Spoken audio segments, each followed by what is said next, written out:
Hi ನಮಸ್ತೆ ಎಲ್ರಿಗೂ, ಹೇಗಿದ್ದೀರಾ? ವೆಲ್ಕಮ್ ಟು ಮಾಹಿತಿ ಯೂಟ್ಯೂಬ್ ಚಾನಲ್. ಮಾಹಿತಿ ಯೂಟ್ಯೂಬ್ ಚಾನಲ್ನ ಮತ್ತೊಂದು ವಿಡಿಯೋಗೆ ಸ್ವಾಗತ. ನಾನಿವತ್ತು ನಿಮಗೆ ತಿಳಿಸೋಕೆ ಬಂದಿರೋ ವಿಷಯ ಏನಪ್ಪ ಅಂದರೆ 2026 ಮೇ 15ರಂದು ಸೂರ್ಯನು ವೃಷಭ ರಾಶಿಯನ್ನು ಪ್ರವೇಶಿಸಲಿದ್ದಾನೆ. ಇದರ ಪರಿಣಾಮದಿಂದಾಗಿ ಮಕರ ರಾಶಿಗೆ ಸೇರಿದ ವ್ಯಕ್ತಿಗಳು ಏನೆಲ್ಲ ಬದಲಾವಣೆಯನ್ನು ತಮ್ಮ ಜೀವನದ ವಿವಿಧ ಕ್ಷೇತ್ರಗಳಾದ ವೃತ್ತಿ, ವ್ಯವಹಾರ, ಆರ್ಥಿಕತೆ, ಆರೋಗ್ಯ, ಶಿಕ್ಷಣ, ಕುಟುಂಬದಲ್ಲಿ ನೋಡಬಹುದು. ಯಾವ ರೀತಿಯ ಎಚ್ಚರಿಕೆ ಕ್ರಮಗಳ ಜೊತೆಗೆ ಈ ಸಮಯದಲ್ಲಿ ನೀವು ನಿಮ್ಮ ಕ್ಷೇತ್ರಗಳಲ್ಲಿ ಮುಂದುವರಿಯಬೇಕು ಎಂಬುದನ್ನು ಇವತ್ತಿನ ವಿಡಿಯೋದಲ್ಲಿ ವಿವರವಾಗಿ ನೋಡೋಣ. ಅದಕ್ಕಿಂತ ಮುಂಚೆ ಯಾರಿನ್ನೂ ಚಾನಲ್ಗೆ ಸಬ್ಸ್ಕ್ರೈಬ್ ಮಾಡ್ಕೊಂಡಿಲ್ಲ, ಚಾನಲ್ಗೆ ಸಬ್ಸ್ಕ್ರೈಬ್ ಮಾಡ್ಕೊಳ್ಳಿ. ವಿಡಿಯೋಗೊಂದು ಲೈಕ್ ಮಾಡೋದನ್ನ ಮರ್ತಿದ್ರೆ ವಿಡಿಯೋಗೊಂದು ಲೈಕ್ ಮಾಡಿ. ಹಾಗೆ ಈ ವಿಡಿಯೋನ ನಿಮ್ಮ ಕುಟುಂಬದವರಿಗೆ, ಸ್ನೇಹಿತರಿಗೆ ಮತ್ತು ಮಕರ ರಾಶಿಗೆ ಸೇರಿದ ವ್ಯಕ್ತಿಗಳಿಗೆ ಶೇರ್ ಮಾಡಿ. ಹಾಗಾದರೆ ಈಗ ಸೂರ್ಯನ ಸಂಚಾರದ ಪರಿಣಾಮ ಮಕರ ರಾಶಿಯವರ ಮೇಲೆ ಏನೆಲ್ಲ ಬದಲಾವಣೆಯನ್ನು ತರಬಹುದು ಎಂಬುದನ್ನು ತಿಳಿಯೋಣ. ಹಾಗೆ ವಿಡಿಯೋ ಕಮೆಂಟ್ ಬಾಕ್ಸ್ನಲ್ಲಿ ಓಂ ಸೂರ್ಯದೇವಾಯ ನಮಃ, ಮಹಾಲಕ್ಷ್ಮೀ ನಮಃ ಎಂಬ ಕಮೆಂಟ್ ಮಾಡಿ. ಏಕೆಂದರೆ ಸೂರ್ಯನ ಸಕಾರಾತ್ಮಕ ಪ್ರಭಾವದಿಂದಾಗಿ ಹಾಗೂ ಅನೇಕ ರೀತಿಯ ಅನಾಹುತಗಳನ್ನು ಕೂಡ ನೀವು ತಪ್ಪಿಸಲು ಇದು ಸಹಕಾರಿಯಾಗಿರಲಿದೆ.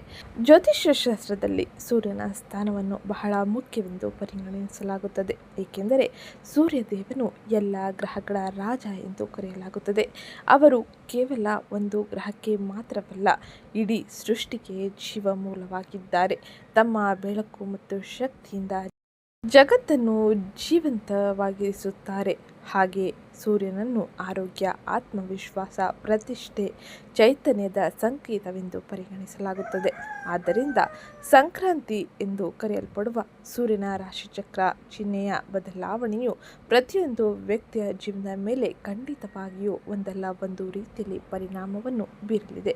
ವೈದಿಕ ಜ್ಯೋತಿಷ್ಯ ಶಾಸ್ತ್ರದಲ್ಲಿ ಸೂರ್ಯನು ಒಂದು ರಾಶಿಯಲ್ಲಿ ಸರಿಸುಮಾರು 1 ತಿಂಗಳು ಕಾಲ ಇರುತ್ತಾರೆ. ನಂತರ ಮುಂದಿನ ರಾಶಿಚಕ್ರಕ್ಕೆ ಪ್ರವೇಶಿಸುತ್ತಾರೆ. ಸೂರ್ಯನ ಈ ರಾಶಿಚಕ್ರ ಬದಲಾವಣೆಯನ್ನು ಸಂಕ್ರಾಂತಿ ಎಂದು ಕರೆಯಲಾಗುತ್ತದೆ. ಇದು ಧಾರ್ಮಿಕ ಮತ್ತು ಜ್ಯೋತಿಷ ದೃಷ್ಟಿಕೋನದಿಂದ ವಿಶೇಷ ಮಹತ್ವವನ್ನು ಹೊಂದಿದೆ. 2026ರಲ್ಲಿ ಸೂರ್ಯನು ತನ್ನ ಉತ್ತುಂಗ ರಾಶಿಯಾದ ಮೇಷ ರಾಶಿಯನ್ನು ಬಿಟ್ಟು ಮೇ 15ರ ಶುಕ್ರವಾರ ಬೆಳಗ್ಗೆ 6 ಗಂಟೆಗೆ ಶುಕ್ರನ ಗ್ರಹವಾದ ಅಧಿಪತಿಯಲ್ಲಿರುವ ವೃಷಭ ರಾಶಿಯನ್ನು ಪ್ರವೇಶಿಸುತ್ತಾರೆ. ಇದು ಜೂನ್ 15ರವರೆಗೂ ಅಲ್ಲಿಯೇ ಸಂಚರಿಸುತ್ತದೆ. ಇದರ ವಿಶೇಷತೆ ಏನು? ಹಾಗೆ ಇದರಿಂದಾಗಿ ಪ್ರಮುಖವಾಗಿ ಮಕರ ರಾಶಿಗೆ ಸೇರಿದ ವ್ಯಕ್ತಿಗಳು ಯಾವ ರೀತಿಯ ಬದಲಾವಣೆಯನ್ನು ಜೀವನದಲ್ಲಿ ಕಾಣಲಿದ್ದಾರೆ ಎಂದು ತಿಳಿಯೋಣ. ಮಕರ ರಾಶಿಗೆ ಸೂರ್ಯನ ಈ ಸಂಚಾರವು 5ನೇ ಮನೆಯಲ್ಲಿರುತ್ತದೆ. ಇದು ಬುದ್ಧಿಶಕ್ತಿ, ಶಿಕ್ಷಣ, ಮಕ್ಕಳು ಮತ್ತು ಪ್ರೇಮ ಸಂಬಂಧಗಳಿಗೆ ಸಂಬಂಧಿಸಿದೆ. ಸೂರ್ಯನು ನಿಮಗೆ 8ನೇ ಮನೆಯ ಅಧಿಪತಿಯಾಗಿರುವುದರಿಂದಾಗಿ ವೃಷಭ ರಾಶಿಯಲ್ಲಿ 2026ರಲ್ಲಿ ಈ ಸೂರ್ಯ ಸಂಚಾರವು ಕೆಲವು ಏರಿಳಿತವನ್ನು ತರಬಹುದು. ಆದರೆ ಅದೇ ಸಮಯದಲ್ಲಿ ಇದು ನಿಮಗೆ ಹಠಾತ್ ಲಾಭಗಳ ಅವಕಾಶವನ್ನು ಕೂಡ ನೀಡಲಿದೆ. ಈ ಸಮಯದಲ್ಲಿ ನಿಮ್ಮ ಮಗುವಿನ ಆರೋಗ್ಯದ ಬಗ್ಗೆ ಗಮನ ಹರಿಸುವುದು ಅಗತ್ಯವಾಗಿದ್ದು, ಅವರು ತಮ್ಮ ಅಧ್ಯಯನ ಅಥವಾ ಕೆಲಸದ ಮೇಲೆ ಹೆಚ್ಚು ಗಮನಹರಿಸಬೇಕೆಂದು ತಿಳಿಸುತ್ತದೆ. ಈ ಸಮಯ ವಿದ್ಯಾರ್ಥಿಗಳಿಗೆ ಸ್ವಲ್ಪ ಸವಾಲಿನಿಂದ ಕೂಡಿರಲಿದೆ, ಏಕೆಂದರೆ ಗಮನ ಬೇರೆಡೆ ಸೆಳೆಯುವ ಸಾಧ್ಯತೆ ಇರಬಹುದು. ನಿಮ್ಮ ದೇಹದ ಶಾಖ ಅಥವಾ ಪಿತ್ತರಸ ಸಂಬಂಧಿತ ಸಮಸ್ಯೆಗಳನ್ನು ಕೂಡ ಈ ಸಮಯದಲ್ಲಿ ನೀವು ಕಾಣಲಿದ್ದೀರಿ. ಇದು ನಿಮ್ಮ ಕೆಲಸವನ್ನು ನಿಧಾನಗೊಳಿಸುತ್ತದೆ. ಹಾಗೆ ಕೆಲವು ಪ್ರಮುಖ ಕೆಲಸದಲ್ಲಿ ವಿಳಂಬವನ್ನು ನೋಡಲಿದ್ದೀರಿ.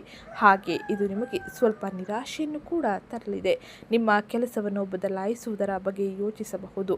ಹಾಗೆ ಸೂರ್ಯನ ಈ ಸಂಚಾರದ ಸಮಯದಲ್ಲಿ ಮತ್ತೊಂದೆಡೆ ಹಠಾತ್ ಆರ್ಥಿಕ ಲಾಭದ ಸಾಧ್ಯತೆ ಇರಲಿದೆ. ಷೇರು ಮಾರುಕಟ್ಟೆ ಅಥವಾ ಹೂಡಿಕೆಗಳಿಂದ ಲಾಭದ ಸಾಧ್ಯತೆ ಈ ಸಮಯದಲ್ಲಿ ಇರಲಿದ್ದು, ಆದರೆ ಯಾವುದೇ ಹೂಡಿಕೆ ಮಾಡುವ ಮೊದಲು ತಜ್ಞರ ಸಲಹೆಯನ್ನು ತೆಗೆದುಕೊಳ್ಳುವುದು ಅತಿ ಅಗತ್ಯವಾಗಿರಲಿದೆ. ಈ ಸಮಯದಲ್ಲಿ ಇತರರಿಗೆ ಸಹಾಯ ಮಾಡುವ ನಿಮ್ಮ ಭಾವನೆಯು ಹೆಚ್ಚಾಗುತ್ತದೆ. ನೀವು ಸಮಾಜಕ್ಕೆ ಒಳ್ಳೆಯ ಕೆಲಸವನ್ನು ಮಾಡಲಿದ್ದೀರಿ. ಹಾಗೆ ಸೂರ್ಯನ ಸಂಚಾರದ ಸಮಯದಲ್ಲಿ ತಪ್ಪದೆ ನೀವು ನಿಮ್ಮ ತಂದೆಯನ್ನು ಗೌರವಿಸುವುದು ಮತ್ತು ಬೆಳಗ್ಗೆ ಬೇಗ ಏಳುವುದನ್ನು ಅಭ್ಯಾಸ ಮಾಡಿಕೊಳ್ಳಿ. ಇದು ಬಹಳ ಶುಭವೆಂದು ಪರಿಗಣಿಸಲಾಗುತ್ತದೆ. ಈ ಸಮಯದಲ್ಲಿ ಸೂರ್ಯನ ಆಶೀರ್ವಾದವನ್ನು ಪಡೆಯುವುದು ಬಹುಮುಖ್ಯವಾಗಿದ್ದು, ಇದರಿಂದ ನೀವು ಅನೇಕ ರೀತಿಯ ಸಮಸ್ಯೆಗಳಿಂದ ಹೊರಬಹುದು. ಹಾಗಾದರೆ ನೋಡೋದಾದರೆ ಈ ಸೂರ್ಯನ ಸಂಚಾರದ ಪರಿಣಾಮ ಮಕರ ರಾಶಿಗೆ ಸೇರಿದ ವ್ಯಕ್ತಿಗಳಿಗೆ ತಮ್ಮ ವೃತ್ತಿ, ವ್ಯವಹಾರ, ಆರ್ಥಿಕತೆ, ಆರೋಗ್ಯ, ಶಿಕ್ಷಣ, ಕುಟುಂಬದ ಮೇಲೆ ಏನೆಲ್ಲ ಬದಲಾವಣೆಯನ್ನು ತರಲಿದೆ, ಯಾವ ರೀತಿಯ ಎಚ್ಚರಿಕೆ ಕ್ರಮಗಳನ್ನು ತಮ್ಮ ಕ್ಷೇತ್ರಗಳಲ್ಲಿ ವಹಿಸಬೇಕು ಎಂಬುದನ್ನು ಈಗ ವಿವರವಾಗಿ ತಿಳಿಯೋಣ. ಅದಕ್ಕಿಂತ ಮುಂಚೆ ಗ್ರಹ ಸಂಚಾರದ ಬಗ್ಗೆ ಒಂದಿಷ್ಟು ಮಾಹಿತಿ. ಕುಜ ನಿಮ್ಮ 4ನೇ ಮತ್ತು 11ನೇ ಮನೆ ಅಧಿಪತಿಯಾಗಿದ್ದು ಈ ಪ್ರಸ್ತುತ ಸಮಯದಲ್ಲಿ 4ನೇ ಮನೆ ಸ್ವಕ್ಷೇತ್ರದಲ್ಲಿ ಅಂದರೆ ಮೇಷರಾಶಿಯಲ್ಲಿ ತನ್ನ ಪ್ರವೇಶವನ್ನು ಪಡೆದು ತನ್ನ ಪ್ರಭಾವವನ್ನು ಬೀರಲಿದ್ದಾನೆ. ಇದರ ಪರಿಣಾಮದಿಂದಾಗಿ ಚತುರ್ಥ ಕುಜ ಸ್ಥಿರಾಸ್ತಿ ವ್ಯವಹಾರಗಳು, ವಾಹನ ಯೋಗ, ಆದರೆ ತಾಯಿಯ ಉಷ್ಣ ಸಂಬಂಧಿತ ತೊಂದರೆಗಳನ್ನು ನೀಡುತ್ತಾನೆ. ಇನ್ನು ಶುಕ್ರ ನಿಮ್ಮ 5ನೇ ಮತ್ತು 10ನೇ ಮನೆ ಅಧಿಪತಿ ಯೋಗಕಾರಕ 5ನೇ ಮತ್ತು 6ನೇ ಮನೆಯಲ್ಲಿ ತನ್ನ ಪ್ರಭಾವವನ್ನು ಬೀರಲಿದ್ದಾನೆ. ಮೇ 14ರವರೆಗೆ 5ನೇ ಮನೆಯಲ್ಲಿ ಸ್ವಕ್ಷೇತ್ರದಲ್ಲಿ ತನ್ನ ಸಂಚಾರವನ್ನು ಮಾಡಿ ತದಾದ ನಂತರದಲ್ಲಿ 6ನೇ ಮನೆಯನ್ನು ಪ್ರವೇಶಿಸಲಿದ್ದಾರೆ. ಇದರಿಂದಾಗಿ ಕೆಲಸದ ಒತ್ತಡ, ಶತ್ರುಗಳ ಮೇಲೆ ಜಯವನ್ನು ತರಲಿದೆ. ಇನ್ನು ಬುಧನು 6ನೇ ಮತ್ತು 9ನೇ ಮನೆ ಅಧಿಪತಿಯಾಗಿದ್ದು ಈ ಸಮಯದಲ್ಲಿ 5ನೇ ಮತ್ತು 6ನೇ ಮನೆಯಲ್ಲಿ ತನ್ನ ಸಂಚಾರವನ್ನು ಮಾಡುತ್ತಿದ್ದಾನೆ. ಬುಧನ ಸಂಚಾರದ ಪರಿಣಾಮದಿಂದಾಗಿ ಪಂಚಮದಲ್ಲಿ ಬುಧ ಉನ್ನತ ಶಿಕ್ಷಣಕ್ಕೆ ಅನುಕೂಲ ಮತ್ತು ಬೌದ್ಧಿಕ ಹೂಡಿಕೆಗಳಿಗೆ ಅತ್ಯಂತ ಹೆಚ್ಚಿನ ಶುಭ ಫಲಿತಾಂಶವನ್ನು ತರುತ್ತಾನೆ. ಇನ್ನು ಶನಿ 1ನೇ ಮತ್ತು 2ನೇ ಮನೆ ಅಧಿಪತಿಯಾಗಿದ್ದಾನೆ. ಲಗ್ನಾಧಿಪತಿ ಶನಿ ಈ ಪ್ರಸ್ತುತ ಸಮಯದಲ್ಲಿ 3ನೇ ಮನೆಯಲ್ಲಿ ತನ್ನ ಸಂಚಾರವನ್ನು ಮಾಡುವುದರಿಂದಾಗಿ ಮಕರ ರಾಶಿಗೆ ಸೇರಿದ ವ್ಯಕ್ತಿಗಳು ಪರಾಕ್ರಮ, ಧೈರ್ಯ ಮತ್ತು ಸ್ವಯಂ ಕೃಷಿಯಿಂದ ಲಾಭವನ್ನು ಪಡೆಯಲಿದ್ದಾರೆ. ಸಹೋದ್ಯೋಗಿಗಳೊಂದಿಗೆ ವ್ಯಾಪಾರ ವ್ಯವಹಾರಗಳಲ್ಲಿ ಉತ್ತಮ ರೀತಿಯ ಬದಲಾವಣೆಯನ್ನು ಕಾಣಬಹುದು. ಇನ್ನು ಮುಂದಿನದ್ದಾಗಿ ಗುರು 3ನೇ ಮತ್ತು 12ನೇ ಮನೆ ಅಧಿಪತಿ ಗುರುವಾಗಿದ್ದು ಈ ಪ್ರಸ್ತುತ ಸಮಯದಲ್ಲಿ 6ನೇ ಮನೆಯಲ್ಲಿ ಅಂದರೆ ಮಿಥುನ ರಾಶಿಯಲ್ಲಿ ತನ್ನ ಸಂಚಾರವನ್ನು ಮಾಡುತ್ತಿದ್ದಾನೆ. ಗುರುವಿನ ಸಂಚಾರದ ಪರಿಣಾಮದಿಂದಾಗಿ ಆರೋಗ್ಯದ ಬಹಳ ಎಚ್ಚರಿಕೆ ಅಗತ್ಯವಾಗಿರಲಿದೆ. ಸ್ಪರ್ಧಾತ್ಮಕ ವಾತಾವರಣದಲ್ಲಿ ನೀವು ಹೆಚ್ಚಿನ ಜಯವನ್ನು ಸಾಧಿಸಲು ಗುರು ನಿಮಗೆ ಹೆಚ್ಚಿನ ಸಹಕಾರಿಯಾಗಿರಲಿದ್ದಾನೆ. ಇದು ಪ್ರಮುಖವಾಗಿ ಗ್ರಹ ಸಂಚಾರವಾಗಿದ್ದು ಈ ಎಲ್ಲ ಗ್ರಹ ಸಂಚಾರದ ಪರಿಣಾಮ ನಿಮ್ಮ ಅನೇಕ ರೀತಿಯ ಕ್ಷೇತ್ರಗಳಲ್ಲಿ ಏನೆಲ್ಲ ಬದಲಾವಣೆಯನ್ನು ತರಲಿದೆ ಎಂಬುದನ್ನು ಈಗ ವಿವರವಾಗಿ ತಿಳಿಯೋಣ. ವೃತ್ತಿ ಮತ್ತು ಉದ್ಯೋಗಕ್ಕೆ ಸಂಬಂಧಿಸಿದಂತೆ ಮಕರ ರಾಶಿಗೆ ಸೇರಿದ ವ್ಯಕ್ತಿಗಳಿಗೆ ಈ ಪ್ರಮುಖ ಬದಲಾವಣೆ ಆಗಲಿದೆ. ನಿಮ್ಮ ರಾಶಿಗೆ ಯೋಗಕಾರಕ ಮತ್ತು ಕರ್ಮಾಧಿಪತಿ 10ನೇ ಮನೆಯ ಅಧಿಪತಿ ಶುಕ್ರ ಮೇ 14ರಂದು ತನ್ನ ಸಂಚಾರವನ್ನು ಬದಲಾಯಿಸಲಿದ್ದಾನೆ. ಇದರಿಂದಾಗಿ ನೀವು ಅತ್ಯಂತ ಹೆಚ್ಚಿನ ಬದಲಾವಣೆಯನ್ನು ಕೂಡ ನೋಡಬಹುದಾಗಿರಲಿದೆ. ಆದರೆ ಇಲ್ಲಿವರೆಗೂ ನೀವು ನಿಮ್ಮ ವೃತ್ತಿ ಜೀವನದಲ್ಲಿ ಅತ್ಯಂತ ಸೃಜನಾತ್ಮಕವಾಗಿ ಪ್ರಶಂಸೆಯನ್ನು ಪಡೆದುಕೊಂಡಿದ್ದೀರಿ. ಇದರಂತೆ ನೀವು ಮೇ 14ರ ನಂತರದಲ್ಲಿ 6ನೇ ಮನೆಗೆ ಶುಕ್ರನ ಪ್ರವೇಶದಿಂದಾಗಿ ಈ ಸಮಯದಲ್ಲಿ ಕಚೇರಿಯ ವಾತಾವರಣ ಬದಲಾಗುತ್ತದೆ. 6ನೇ ಮನೆ ಸೇವಾ ಸ್ಥಾನದಲ್ಲಿ ಇರುವ ಶುಕ್ರನು ನಿಮಗೆ ಅತ್ಯಂತ ಹೆಚ್ಚಿನ ಜವಾಬ್ದಾರಿಯನ್ನು ನೀಡಲಿದ್ದಾನೆ. ಕೆಲಸದಲ್ಲಿ ಒತ್ತಡ ವಿಪರೀತವಾಗಿ ಹೆಚ್ಚಾಗಲಿದೆ. ಸಹೋದ್ಯೋಗಿಗಳಿಂದ ಸ್ಪರ್ಧೆ ಎದುರಾಗಲಿದೆ. ಲಗ್ನಾಧಿಪತಿ ಶನಿ 3ನೇ ಮನೆಯಲ್ಲಿ ಇರುವುದರಿಂದಾಗಿ ನಿಮ್ಮ ಧೈರ್ಯ ಕುಂದುವುದಿಲ್ಲ. ಹಾಗೆ ಶತ್ರುಗಳ ಸಂಚನ್ನು ನೀವು ಎದುರಿಸಲಿದ್ದೀರಿ. ಒಟ್ಟಾರೆಯಾಗಿ ಈ ಪ್ರಸ್ತುತ ಸಮಯದಲ್ಲಿ ಉದ್ಯೋಗ ಮತ್ತು ವೃತ್ತಿ ಕ್ಷೇತ್ರದಲ್ಲಿ ಅತ್ಯಂತ ಹೆಚ್ಚಿನ ಜಯವನ್ನು ಸಾಧಿಸಲು ಅನೇಕ ರೀತಿಯ ಅವಕಾಶಗಳು ಸಿಗಲಿದೆ. ಹಾಗೆ ನೀವು ಹೆಚ್ಚಿನ ಬಲವನ್ನು ಹೊಂದಲಿದ್ದೀರಿ. ಅಧಿಕಾರಿಗಳಿಂದ ಅತ್ಯಂತ ಹೆಚ್ಚಿನ ಸಂಪೂರ್ಣ ಬೆಂಬಲವನ್ನು ನೀವು ಪಡೆಯಲಿದ್ದೀರಿ. ಇದು ವೃತ್ತಿ ಮತ್ತು ಉದ್ಯೋಗದಲ್ಲಿ ಇರುವಂತಹ ಮಕರ ರಾಶಿಗೆ ಸೇರಿದ ವ್ಯಕ್ತಿಗಳು ಪ್ರಮುಖವಾಗಿ ತಮ್ಮ ಜೀವನದ ವೃತ್ತಿ ಕ್ಷೇತ್ರದಲ್ಲಿ ನೋಡುವ ಬದಲಾವಣೆಯಾಗಿದ್ದು ಇನ್ನು ಮುಂದಿನದ್ದಾಗಿ ಆರ್ಥಿಕ ಪರಿಸ್ಥಿತಿಯಲ್ಲಿ ಧನ ಲಾಭ ಹೇಗಿರಲಿದೆ ಎಂದು ತಿಳಿಯೋಣ.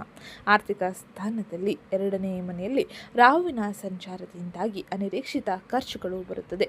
ಮುಖ್ಯವಾಗಿ ಮೇ 14ರ ನಂತರದಲ್ಲಿ ಗ್ರಹ ಸಂಚಾರದ ಪರಿಣಾಮದಿಂದಾಗಿ ಖರ್ಚುಗಳು ಕೂಡ ಹೆಚ್ಚಾಗುವ ಸಾಧ್ಯತೆ ಇರಲಿದೆ.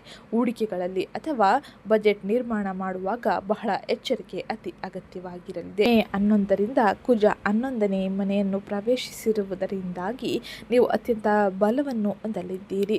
ಹಾಗೆ ಸ್ಥಿರಾಸ್ತಿಗಳ ರೂಪದಲ್ಲಿ ನಿಮಗೆ ಧನ ಲಾಭವಾಗುತ್ತದೆ. ಆಸ್ತಿಗಳ ಖರೀದಿ ಅಥವಾ ಮಾರಾಟದಿಂದ ಲಾಭವನ್ನು ನೀವು ಗಳಿಸಬಹುದಾಗಿದ್ದು ಹಾಗೆ 15ರ ನಂತರದಲ್ಲಿ ಅಷ್ಟಮಾಧಿಪತಿ ಸೂರ್ಯನು 5ನೇ ಮನೆಗೆ ಹೋಗುವುದರಿಂದಾಗಿ ಊಹಾತ್ಮಕ ಹೂಡಿಕೆಗಳನ್ನು ಮಾಡುವವರಿಗೆ ಎಚ್ಚರಿಕೆ ವಹಿಸಬೇಕೆಂದು ತಿಳಿಸುತ್ತದೆ. ಆಕಸ್ಮಿಕ ಲಾಭಗಳು, ನಷ್ಟಗಳು ಎರಡೂ ಸಂಭವಿಸುವ ಸಾಧ್ಯತೆ ಇರಲಿದ್ದು ಆರ್ಥಿಕವಾಗಿ ಹೂಡಿಕೆ ವಿಷಯದಲ್ಲಿ ವ್ಯಾಪಾರ ವ್ಯವಹಾರಗಳಲ್ಲಿ ಬಹಳ ಎಚ್ಚರಿಕೆಯ ಜೊತೆ ಮುಂದುವರಿಯಿರಿ. ಅನಿರೀಕ್ಷಿತ ಖರ್ಚುಗಳನ್ನು ನಿಭಾಯಿಸುವುದು ಬಹು ಮುಖ್ಯವಾಗಿದ್ದು, ಊಹಾಪೋಹ ಹೂಡಿಕೆಗಳತ್ತ ನೀವು ಹೋಗದೇ ಇರುವುದೇ ಉತ್ತಮವಾಗಿರಲಿದೆ. ಇದು ಆರ್ಥಿಕವಾಗಿ ಪ್ರಮುಖವಾಗಿ ನೀವು ನೋಡುವ ಬದಲಾವಣೆಗಳಾಗಿದ್ದು, ಇನ್ನು ಮುಂದಿನದ್ದಾಗಿ ಆರೋಗ್ಯಕ್ಕೆ ಸಂಬಂಧಿಸಿದಂತೆ ಮಕರ ರಾಶಿಗೆ ಸೇರಿದ ವ್ಯಕ್ತಿಗಳು ಯಾವ ರೀತಿಯ ಎಚ್ಚರಿಕೆಯನ್ನು ವಹಿಸಬೇಕು, ಹಾಗೆ ಆರೋಗ್ಯದಲ್ಲಿ ಏನೆಲ್ಲ ಬದಲಾವಣೆಯನ್ನು ಗ್ರಹ ಸಂಚಾರದಿಂದಾಗಿ ನೀವು ನೋಡಲಿದ್ದೀರಿ ಎಂಬುದನ್ನು ಈಗ ತಿಳಿಯೋಣ. ಆರೋಗ್ಯದ ದೃಷ್ಟಿಯಿಂದ ಮೇ 14ರ ನಂತರದಲ್ಲಿ ಗ್ರಹ ಗೋಚಾರ ಫಲಿತಾಂಶ ನಿಮಗೆ ಅನೇಕ ರೀತಿಯ ಬದಲಾವಣೆಯನ್ನು ಆರೋಗ್ಯದಲ್ಲಿ ತರಲಿದೆ. ಆದರೆ ಎಚ್ಚರಿಕೆ ಅತಿ ಅಗತ್ಯವಾಗಿರಲಿದೆ. 6ನೇ ಮನೆಯಲ್ಲಿ ರೋಗದ ಸ್ಥಾನದಲ್ಲಿ ಮಿಥುನ ರಾಶಿಯಲ್ಲಿ ಗುರು ಮತ್ತು ಶುಕ್ರರ ಸಂಯೋಗದ ಪರಿಣಾಮದಿಂದಾಗಿ ಹಾರ್ಮೋನ್ ಇಂಬ್ಯಾಲೆನ್ಸ್ ಆಗಲಿದೆ. ಡಯಾಬಿಟಿಕ್ ಅಥವಾ ಜೀರ್ಣಾಂಗ ಯಕೃತ್ ಹಾಗೆ ಸಂಬಂಧಿತ ಸಮಸ್ಯೆಗಳನ್ನು ನೀವು ನೋಡಲಿದ್ದೀರಿ. ಸಿಹಿ ಪದಾರ್ಥಗಳ ಜಂಕ್ ಫುಡ್ಗಳಿಂದ ದೂರವಿರುವುದು ಮುಖ್ಯವಾಗಿರಲಿದೆ. ಹಾಗೆ 4ನೇ ಮನೆಯಲ್ಲಿ ಕುಜನ ಸಂಚಾರದಿಂದಾಗಿ ಎದೆಯುರಿ ಅಥವಾ ರಕ್ತದೊತ್ತಡ ಹೆಚ್ಚಾಗುವ ಸಾಧ್ಯತೆ ಇರಲಿದ್ದು, ಲಗ್ನಾಧಿಪತಿ ಶನಿ 3ನೇ ಮನೆಯಲ್ಲಿ ಬಲವಾಗಿರುವುದರಿಂದಾಗಿ ಯಾವುದೇ ರೋಗ ಬಂದರೂ ಕೂಡ ಬೇಗ ಗುಣಮುಖರಾಗಲಿದ್ದೀರಿ. ಆಯುಷ್ಗೆ ಯಾವುದೇ ರೀತಿಯ ತೊಂದರೆ ಇರುವುದಿಲ್ಲ. ಆರೋಗ್ಯದ ವಿಚಾರದಲ್ಲಿ ಬಹಳ ಎಚ್ಚರಿಕೆಯ ಜೊತೆ ಮುಂದುವರಿಯಿರಿ. ಅನೇಕ ರೀತಿಯ ಆಹಾರವನ್ನು ಸೇವನೆ ಮಾಡದೇ ಇರುವುದೇ ಉತ್ತಮವಾಗಿರಲಿದೆ. ಅಂದರೆ ಮಾಂಸಾಹಾರ ಅಥವಾ ಜಂಕ್ ಫುಡ್ಗಳನ್ನು ಆದಷ್ಟು ಕಡಿಮೆ ಮಾಡಿ. ಇದರಿಂದಾಗಿ ಉತ್ತಮ ಆರೋಗ್ಯವನ್ನು ನೀವು ಪಡೆಯಬಹುದಾಗಿರಲಿದೆ.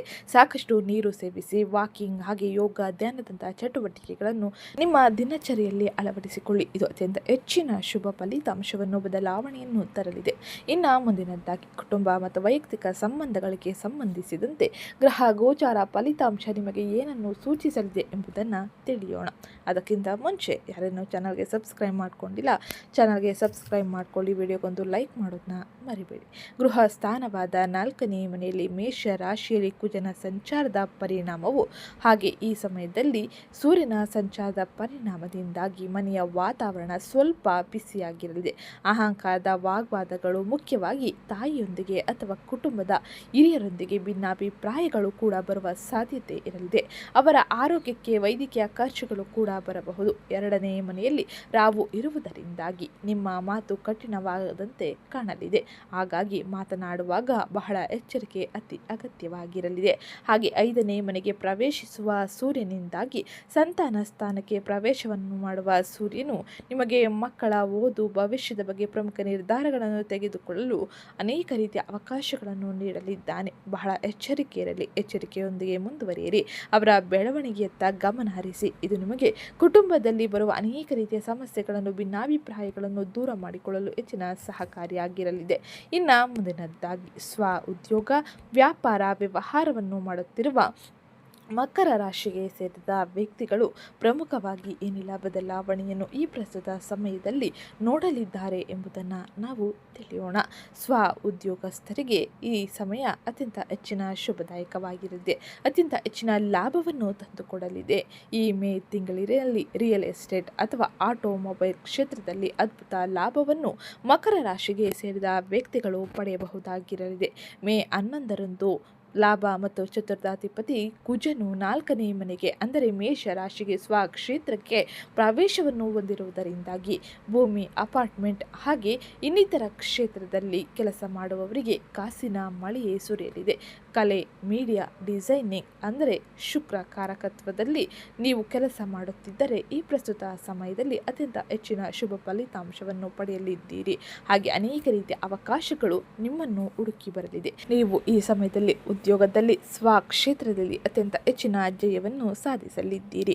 ಹಾಗೆ ಸೇವೆಗಳಿಗೆ ತಕ್ಕ ಆರ್ಥಿಕ ಪ್ರತಿಫಲವೂ ದೊರೆಯಲಿದೆ. ಆದರೆ ಅದಕ್ಕೆ ತಕ್ಕ ಶ್ರಮ ಕೂಡ ಅತಿ ಅವಶ್ಯಕವೆಂದು ಗ್ರಹ ಗೋಚಾರ ಫಲಿತಾಂಶ ತಿಳಿಸುತ್ತಿದ್ದು, ಇನ್ನು ಕಾಂಟ್ರಾಕ್ಟ್ಗಳನ್ನು ಮಾಡುತ್ತಿರುವವರಿಗೆ ಸಂವಹನದಲ್ಲಿ ದೋಷವಿರದಂತೆ ನೋಡಿಕೊಳ್ಳುವುದು ಬಹು ಎಚ್ಚರಿಕೆಯ ವಿಷಯವಾಗಿರಲಿದೆ. ಏಕೆಂದರೆ ಸೂರ್ಯನ ಸಂಚಾರ ಪ್ರಭಾವ ಹಾಗೆ ಕುಜನ ಸಂಚಾರದ ಪರಿಣಾಮದಿಂದಾಗಿ ಮಾತಿನಲ್ಲಿ ಕಠಿಣತೆ ಹೆಚ್ಚಾಗಿರಲಿದೆ. ಹಾಗಾಗಿ ಮಾತನಾಡುವಾಗ ತಾಳ್ಮೆ ಅತಿ ಅಗತ್ಯವಾಗಿರಲಿದೆ. ಇನ್ನು ಮುಂದಿನದ್ದಾಗಿ ಶಿಕ್ಷಣ ಕ್ಷೇತ್ರಕ್ಕೆ ಸಂಬಂಧಿಸಿದಂತೆ ಮಕರ ರಾಶಿಗೆ ಸೇರಿದ ವಿದ್ಯಾರ್ಥಿಗಳು ಏನೆಲ್ಲ ಬದಲಾವಣೆಯನ್ನು ನೋಡಬಹುದು ಎಂಬುದನ್ನು ತಿಳಿಯೋಣ. ಮೇ 15ರಂದು ವಿದ್ಯಾ ಸ್ಥಾನವಾದ 5ನೇ ಮನೆಯಲ್ಲಿ ಸೂರ್ಯ ಮತ್ತು ಭಾಗ್ಯಾಧಿಪತಿ ಬುಧ ಸೇರುವುದರಿಂದಾಗಿ ಬುಧಾದಿತ್ಯ ಯೋಗ ನಿರ್ಮಾಣವಾಗಲಿದೆ. ವಿದ್ಯಾರ್ಥಿಗಳಿಗೆ ವಿಶೇಷವಾದ ಲಾಭ ಫಲಿತಾಂಶ ಸಿಗಲಿದೆ. ಹಾಗೆ ನಿಮ್ಮ ಏಕಾಗ್ರತೆ, ಜ್ಞಾಪಕ ಶಕ್ತಿ ಅದ್ಭುತವಾಗಿ ಕೆಲಸ ಮಾಡುತ್ತದೆ. ಉನ್ನತ ಶಿಕ್ಷಣ, ರಿಸರ್ಚ್ ಕ್ಷೇತ್ರದಲ್ಲಿ ಇರುವವರಿಗೆ ಸ್ಕಾಲರ್ಶಿಪ್ಗಳು, ವಿದೇಶಿ ಅವಕಾಶಗಳು ಲಭಿಸಲಿದೆ. ಲಾಜಿಕ್ ಮತ್ತು ಗಣಿತ ಸಂಬಂಧಿತ ವಿಷಯಗಳಲ್ಲಿ ಉತ್ತಮ ಪ್ರತಿಭೆ ತೋರಿಸಲು ಅವಕಾಶಗಳು ನಿಮ್ಮನ್ನು ಹುಡುಕಿ ಬರಲಿದೆ. ಇದು ಗ್ರಹ ಗೋಚಾರ ಫಲಿತಾಂಶದಿಂದಾಗಿ ಪ್ರಮುಖವಾಗಿ ನೀವು ನೋಡುವ ಬದಲಾವಣೆಗಳಾಗಿದ್ದು, ಇನ್ನು ಈ ಸಮಯದಲ್ಲಿ ಉಂಟಾಗುವ ಅನೇಕ ರೀತಿಯ ದೋಷಗಳನ್ನು ನಿವಾರಿಸಿಕೊಳ್ಳಲು ಯಾವ ರೀತಿಯ ಸರಳ ಜ್ಯೋತಿಷ ಪರಿಹಾರವನ್ನು ನೀವು ತಪ್ಪದೆ ಅನುಸರಿಸಬೇಕು ಎಂಬುದನ್ನು ತಿಳಿಯೋಣ. ಅದಕ್ಕಿಂತ ಮುಂಚೆ ವಿಡಿಯೋಗೊಂದು ಲೈಕ್ ಮಾಡಿ, ಚಾನಲ್ಗೆ ಸಬ್ಸ್ಕ್ರೈಬ್ ಮಾಡ್ಕೊಳ್ಳೋದನ್ನ ಮರಿಬೇಡಿ. 4ನೇ ಮನೆಯಲ್ಲಿ ಕುಜನಿಂದ ಉಂಟಾಗುವ ಗೃಹದ ಅಶಾಂತಿಯನ್ನು ನಿವಾರಿಸಲು 6ನೇ ಮನೆಯಲ್ಲಿ ಯೋಗಕಾರಕ ಶುಕ್ರನಿಂದ ವೃತ್ತಿ ಲಾಭವನ್ನು ಪಡೆಯಲು ಈ ಸರಳ ಜ್ಯೋತಿಷ್ಯ ಪರಿಹಾರವನ್ನು ತಪ್ಪದೆ ಅನುಸರಿಸಿ. ಮೊದಲನೇದಾಗಿ ದುರ್ಗಾಮಾತೆ ರಾಹು ಶಾಂತಿ. 2ನೇ ಮನೆಯಲ್ಲಿ ರಾಹುವಿನಿಂದಾಗಿ ಆಗುವ ಮಾತಿನ ಬಿಕ್ಕಟ್ಟನ್ನು ನಿವಾರಿಸಲು, ಆರ್ಥಿಕ ನಷ್ಟಗಳನ್ನು ತಡೆಯಲು ಮಂಗಳವಾರ ಅಥವಾ ಶುಕ್ರವಾರ ದುರ್ಗಾದೇವಿಯ ಆರಾಧನೆ ಮಾಡಿ. 2ನೇದಾಗಿ ಸುಬ್ರಹ್ಮಣ್ಯ ಮತ್ತು ಶಿವನ ಆರಾಧನೆ. ಗೃಹ ಸ್ಥಾನದಲ್ಲಿ ಉಷ್ಣ ದೋಷವನ್ನು ಮತ್ತು ತಾಯಿಯ ಅನಾರೋಗ್ಯವನ್ನು ಕಡಿಮೆ ಮಾಡಲು ಮಂಗಳವಾರದಂದು ಸುಬ್ರಹ್ಮಣ್ಯ ಸ್ವಾಮಿಗೆ ದೀಪಾರಾಧನೆ ಮಾಡುವುದು, ಶಿವನಿಗೆ ಜಲಾಭಿಷೇಕ ಮಾಡುವುದು ಉತ್ತಮವಾಗಿರಲಿದೆ. ಇನ್ನು ಕೊನೆಯದಾಗಿ ಗೋಮಾತಾ ಸೇವೆ. ವೃತ್ತಿಯಲ್ಲಿ ಮತ್ತು ಆರೋಗ್ಯದ ದೃಷ್ಟಿಯಿಂದ ಗುರು ಶುಕ್ರರ ಸಕಾರಾತ್ಮಕ ಪ್ರಭಾವಕ್ಕಾಗಿ ಹಸುಗಳಿಗೆ ಹಸಿರು ಹುಲ್ಲು ಅಥವಾ ಹಣ್ಣುಗಳನ್ನು ತಿನ್ನಿಸುವುದು ಅತ್ಯಂತ ಹೆಚ್ಚಿನ ಶುಭದಾಯಕವಾಗಿರಲಿದೆ. ಇದು ಇವತ್ತಿನ ವಿಡಿಯೋ ಆಗಿತ್ತು. ವಿಡಿಯೋ ಇಷ್ಟ ಆಗಿದ್ದಲ್ಲಿ ವಿಡಿಯೋಗೊಂದು ಲೈಕ್ ಮಾಡಿ, ಚಾನಲ್ಗೆ ಸಬ್ಸ್ಕ್ರೈಬ್ ಮಾಡ್ಕೊಳ್ಳೋದನ್ನ ಮರಿಬೇಡಿ. ಜೊತೆಗೆ ಈ ವಿಡಿಯೋನ ನಿಮ್ಮ ಕುಟುಂಬದವರಿಗೆ, ಸ್ನೇಹಿತರಿಗೆ ಮತ್ತು ಮಕರ ರಾಶಿಗೆ ಸೇರಿದ ವ್ಯಕ್ತಿಗಳಿಗೆ ಶೇರ್ ಮಾಡಿ. ಜೊತೆಗೆ ಇವತ್ತಿನ ವಿಡಿಯೋ ಕಮೆಂಟ್ ಬಾಕ್ಸ್ನಲ್ಲಿ ಓಂ ಸೂರ್ಯದೇವಾಯ ನಮಃ, ಮಹಾಲಕ್ಷ್ಮೀ ನಮಃ ಎಂಬ ಕಮೆಂಟ್ ಮಾಡಿ.